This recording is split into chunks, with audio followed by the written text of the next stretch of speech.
whereas Social Security is taxed only when taxpayers surpass economic thresholds. These thresholds are determined by adjusted gross income, non-taxable interest, and one-half of Social Security benefits.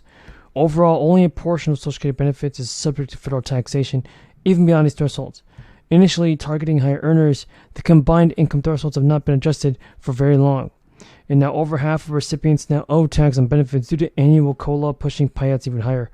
These annual extending increase means that retirees currently exempt from taxes benefits might find themselves above the thresholds in the future. Social Security taxation varies across states.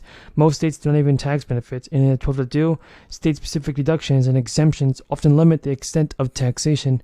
Notably, Missouri and Nebraska plan to stop taxing Social Security in 2024. Despite being the smallest revenue stream, the taxation of benefits contributes to Social Security financing, and payroll taxes constitute the majority, followed by interest and taxation of benefits, with a projected $22 trillion deficit through 2097. The Social Security Trust Fund faces depletion by 2034. Resolving this requires increasing revenue, cutting benefits, or a combination of both. It also seems like gas prices are slowly pulling back from the highs of last month, because according to the top energy analysis, Yahoo News, right now if you're a gasoline shopper, you can find gas at less than $3 a gallon in some states. Now we're all looking at 25 to 50 cents per gallon drop in retail. That is virtually certain. Extra aid is slated to end. At least 25 states led by Republican governors decided in May and June to prematurely drop out of several relief programs, including those that provide an extra $300 a week, on top of regular state unemployment benefits and expanded eligibility for jobless aid. The supplemental benefits are not poised to expire until September 6th. Alaska, Iowa, and even Missouri will be the first to opt out of this, and this ends the crisis-era programs for out-of-work Americans on June 12th. The other states that are terminating benefits early include states like Georgia, Florida, and Texas. Now folks, those states will stop giving unemployed workers an extra $300 in benefits sometime over the summer. According to one estimate published by the Century Foundation, roughly 16 million Americans will lose their unemployment benefits as a result.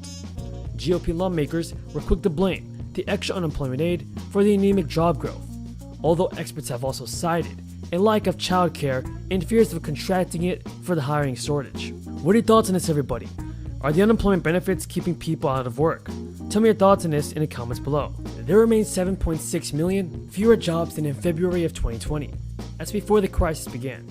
The average state unemployment benefit is about $330 per week, with the federal supplement Americans were receiving around $630 in weekly unemployment benefits. That's about $32,000 annually, or roughly double the nation's minimum wage. President Joe Biden has said that the unemployment benefits will end in September as planned. However, many of his party members want to make the extra money permanent. Millions of people have been clamoring for recurring stimulus payments, and several lawmakers have even expressed support for more relief aid through the crisis. President Biden's American Families Plan and the American Jobs Plan will definitely provide so many Americans with financial relief. In a press conference, White House Press Secretary said this about a fourth stimulus payment. She said, taxes, 8% in federal income taxes. 8. That's less than a firefighter or a teacher. It's wrong. And I'm proposing a billionaire minimum. Now, what we're also going to say is that all the programs have represent the largest modern U.S. experiment in unrestricted cash payments, with more than 12,000 Californians expected to receive more than $180 million in public and private funds. Nowhere else have so many guaranteed income pilot programs launched at the same place. Keep that in mind, folks, because a new advocacy group actually doesn't want to let Republican lawmakers who oppose student loan forgiveness off of the hook. This Thursday, a nonprofit called Protect the Borrowers Action released an ad that criticized 13 Republicans and who voted back-to-back student debt relief. At the end of June this month and next month as well for August, the Supreme Court has struck down Biden's plan to cancel up to $20,000 in student debt for the federal borrowers. It came after both the House and the Senate passed a bill to take back Biden's debt relief that the president ultimately vetoed. So while Biden has announced a new plan to get borrowers relief during a different law, It's called the Higher Education Act. Many Republican lawmakers don't even want to actually be carried on this. Biden acknowledged that delivering relief through the Higher Education Act will take some time because it requires the policy to go through a negotiated rulemaking process, which includes hearings and public commitment. Still, payments are scheduled to resume in October, but still, with interest accruing again in September. And while the Education Department announced a 12-month ramp on payments after the repayment starts, Alexandria Ocasio-Cortez is worried. Folks, more and more checks are expected to arrive for the Americans throughout the summer and fall. Lawmakers are agreeing to provide the low income with extra financial relief, and relief may either be in the form of a one-time check or direct deposit.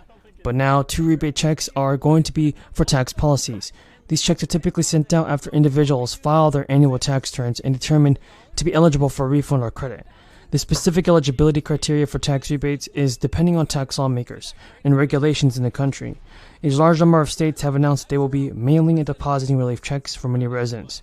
During the recently wrapped legislative sessions, the lawmakers agreed to send tax rebates to people in Minnesota, and now the rebates are $260 for individuals with AGIs very high, but $520 for couples who file jointly. People within those limits will get an additional $260 per dependent for up to 3 people they can claim. Rebates are expected to go out via direct deposit and checks starting this fall too. It's important to note that the lawmakers and taxpayers who have to apply for these payments are going to get.